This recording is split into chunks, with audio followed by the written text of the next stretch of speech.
Hello everyone, Scott here. It's time for another fireside reading. We've got the fire burning and the snow's falling and blowing outside here in Ottawa in March. Today's reading is from one of the books I recently edited, Three for a Girl by D.G. Torrens. I'm very proud of this book. It's all about a family, three young girls who lose their parents in a car accident.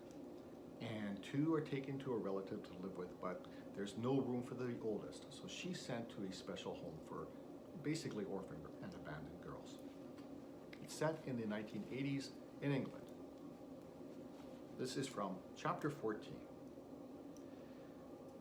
Jess kept her eyes lowered to the floor as the door slammed behind Kelly, the force of it rattling the tiny room.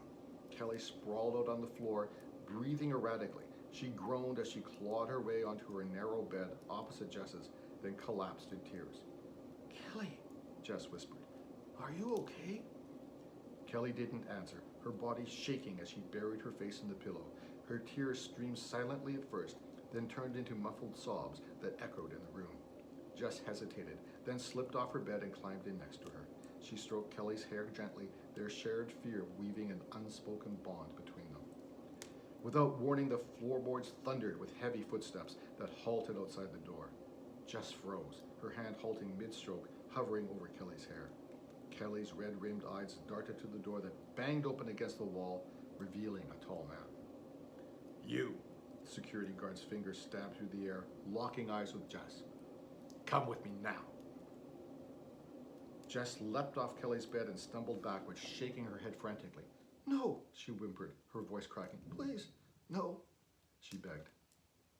The security guard took 2 steps into the room, seized Jess's arm and yanked her upright. Her knees buckled and her panicked cries echoed. "Stop your sniveling," he yelled while dragging her toward the door. "Walk calmly. No tricks, or I swear it'll get worse for you." Jess staggered forward, her breathing rapid through fear. She glanced back at Kelly, fear apparent on her hollow face, while Kelly could only watch in helpless silence. Slowly, Jess walked through the corridor and into the foyer, out of the main door towards the cottage. The guard's presence loomed close behind her. A feeling of hopelessness washed over her as she neared the cottage. It looked to her like a predator, just waiting to swallow her up. What happens next? You'll have to get the book to find out. Three for a Girl by D.G. Torrens, available on Amazon and wherever good books are sold.